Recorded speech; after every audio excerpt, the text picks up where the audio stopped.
একটা কথাই আছে না, বিশ্বাসে মিলায় বস্তু তর্কে ভুতুড়। হ্যাঁ, জানো তো, বিয়ের 1 বছর বাদে যখন আমি এখানে এসেছিলাম, এত কাদাগোলা জল এবং এত লোকজন দেখে আমি স্নান করতে এখানে একদম রাজি হইনি। কিন্তু বিয়ের 2 বছর বাদে যখন আমি কনসিভ করলাম, তোমরা সকলে জানো আমরা 2 বোন, আমাদের কোনো ভাই নেই।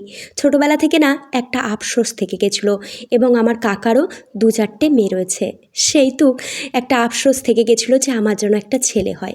আর আমি ভগবানের কাছে প্রার্থনা করেছিলাম। আর তোমরা অনেকে আমাকে জিজ্ঞেস করো, দিদিভাই তুমি বুধবার নিরামিষ কেন খাও? হ্যাঁ, এই কারণটার জন্যই আমি বুধবার নিরামিষ খাই।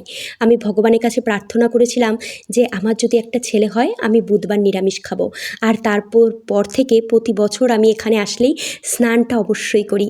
আমি এখন আরও বিশ্বাসী হয়ে গেছি এই ভগবানের প্রতি। আর জানো তো, ছোটোবেলা থেকেই এই সময়টা বা যখন এই ডাংখারা নিয়ে যখন আমাদের বাড়ির সামনে দিয়ে যেত, আমি ঠিক আমার দুয়ার গোড়াটায় দাঁড়িয়ে থাকতাম এই ডাংখার আওয়াজ শোনার জন্য। আর দেখো ভগবানের কি লীলা, খুঁজে খুঁজে ঠিক এমন একটা মানুষের সাথে আমার সঙ্গ করে দিয়েছে যে এই মথুয়া সঙ্গটাকে, এবং হরিচাঁদ গুরুচাঁদের বিশাল ভক্ত। সেখানে দাঁড়িয়ে আমার এখন তার প্রতি আরও দীর্ঘ বিশ্বাস হয়ে গেছে। এবার তোমাদের যা খুশি বলতে পারো। টাটা।